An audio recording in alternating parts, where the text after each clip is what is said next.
दोस्तों आज अपने भारत के रिफाइनरी में हर दिन 5 मिलियन बैरल रिफाइंड ऑयल निकाला जाता है और यही कारण है कि अपना प्यारा भारत वर्ल्ड का third largest crude oil importer है। भारत अपने रिफाइंड पेट्रोलियम को यूरोप और अमेरिका जैसे बड़े देशों को सप्लाई कर रहा है। आपको बता देगा इसकी आज अपना प्यारा भारत बड़े पैमाने पर कच्चे ऑयल को रिफाइन कर रहा है। इसमें हमारे वैज्ञानिकों का एक बड़ा हाथ है। उनके हेल्प से ही हमने इतने बड़े बड़े रिफाइनरी को सेटअप किया है और इसे ऑपरेट कर पा रहे हैं। भले ही चाइना जैसे देश ऑयल सप्लाई करते हैं, लेकिन अभी भारत के टक्कर में कोई नहीं है। अभी की बड़ी खबर यह है कि भारतीय वैज्ञानिकों ने एक और बड़ा कारनामा कर दिखाया है। हमारे रिसर्चर्स ने ऑयल रिफाइनरी से जुड़ी एक बड़ी पेट्रोलियम का सोल्यूशन खोज निकाला है, यानी कि वेस्ट और कचरे को साफ करने के लिए लोगों का यूज किया जाता था। लोग इन बड़े रिफाइनरी के भीतर जाकर के सफाई का काम करते थे, लेकिन अब ऐसा नहीं करना पड़ेगा। आपको जानकर खुशी होगी कि हमारे वैज्ञानिकों ने ऑटोमेटेड रोबोट तैयार कर लिया है। इस रोबोट के जरिए बड़े से बड़े रिफाइनरी को आसानी से और कम से कम समय में साफ किया जा सकता है। तो आज की इस वीडियो में हम जानेंगे कि ये कौन सा रोबोट है, इसे कब तैयार किया गया था, कि भारत के अलावा विदेशों के रिफाइनरी में भी इस रोबोट का यूज किया जाएगा। स्वागत आपका भीष्म मोटिवेशन के एक और वीडियो में। मैं हूं विकास।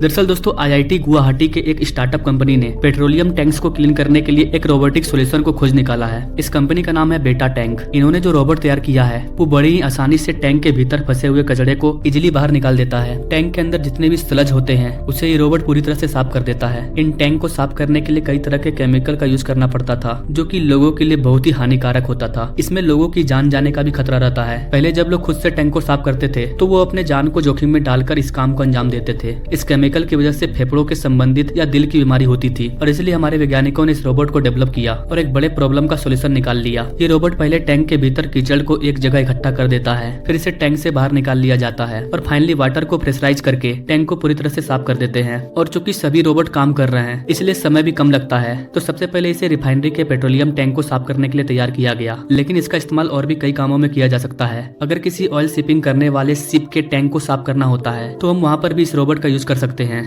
बड़े बड़े ऑयल के रिजर्व को भी इससे साफ किया जा सकता है। ये पहली बार नहीं है कि भारत ने ऐसे रोबोट को तैयार कर लिया है। इससे पहले ये टेक्नोलॉजी यूरोप या और भी कुछ विकसित देशों के पास मौजूद है। और जैसा कि आप सभी जानते हैं कि अपना प्यारा भारत भी अब विकसित देशों में शामिल हो रहा है। अभी हम विकसित कंट्री बने नहीं है, लेकिन हमने इसकी शुरुआत कर दी है और एक ऐसे रोबोट को बना करके हम दुनिया के सामने ये प्रस्तुत कर रहे हैं कि भारत भी अब विकसित कंट्री बनने जा रहा है। पहले हम जरूरत पड़ने पर विदेशों से रोबोट क्लीनर मंगाते थे जो बहुत ही महंगे होते थे और इससे हमारा बहुत सारा पैसा विदेश चला जाता था। तो अब सरकार ने इस पर रोक लगा दिया है। अब हम ये रोबोट विदेशों से खरीदेंगे नहीं, बल्कि मेड इन इंडिया रोबोट तैयार करेंगे और कर रहे हैं। इससे हमारा पैसा हमारे देश में रह जाएगा। अभी इसे साइंटिस्ट के द्वारा डेवलप किया जा रहा है, लेकिन बहुत जल्द इसका प्रोडक्शन फैक्ट्री में स्टार्ट हो जाएगा और भारत के अलग अलग रिफाइनरी में इसे सप्लाई कर दिया जाएगा। चीप एंड बेस्ट होने के कारण हो सकता है कि कुछ विदेशी कंपनी जो कि रिफाइनरी से जुड़े बिजनेस ऑपरेट करती है वो भी इसका डिमांड करे। तो सबसे पहले हम अपनी जरूरतों को पूरा करेंगे, उसके बाद इसके डिमांड के बारे में सोचा जाएगा। वैसे आगे क्या होगा ये तो आगे देखने को मिलेगा, बट आप कॉमेंट जरूर करिएगा कि आपको ये जानकारी कैसी लगी। आप अपने देश के साइंटिस्ट के बारे में क्या कहना चाहेंगे, कॉमेंट करें। Now thank you for watching. मिलते हैं अगले वीडियो में एक नई जानकारी के साथ। तब तक के लिए जय हिंद।